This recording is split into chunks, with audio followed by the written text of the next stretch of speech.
محشي الورق العنب الجميل اللي مفيش حد بجد ما بيحبوش، كلنا بنحبه جدا، وكلنا بنستصعب نعمله شوية عشان بياخد وقت.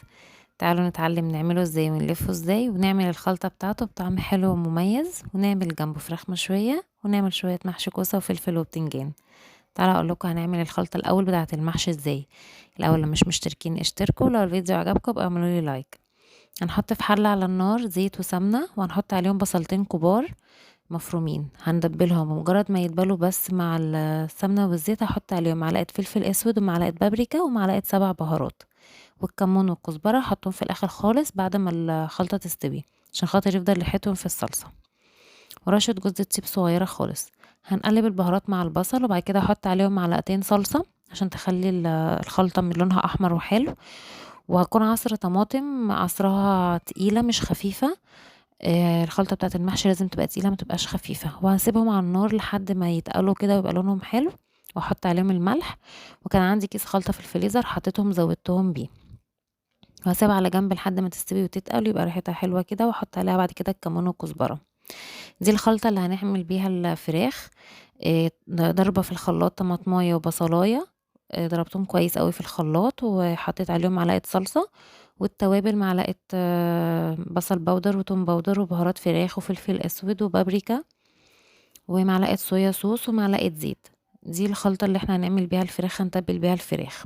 هنسيبهم متبلين حوالي ساعة او نص ساعة لو مستعجلين، لو مش مستعجلين نسيبهم ساعتين ولا حاجة، ومفتحين الفراخ كده وحشينها بالخلطة كويس قوي، وهندخلها الفرن.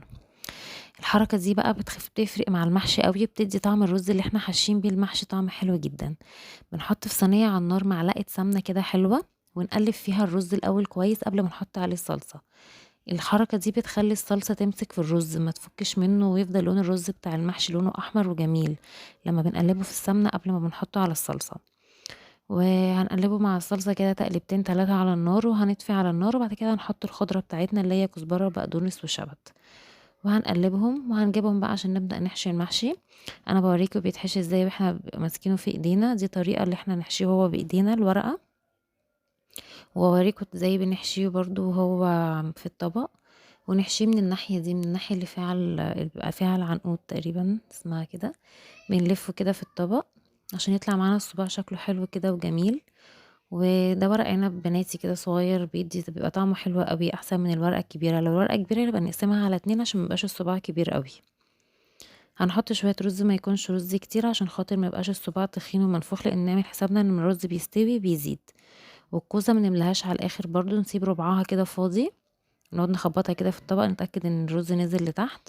وده برضو محشي البتنجان بوريكم برضو بنحشيه ازاي، ما بنبقاش مالين الصباع قوي، بنبقى مخلينه كده مهوي برضو شوية عشان خاطر لما بيتحشي لما بيستوي الرز بيزيد. هنجيب حلة ونحط فيها شرايح طماطم من تحت وشرايح الليمون، وهنرص عليها الورق العنب اللي احنا حشيناه.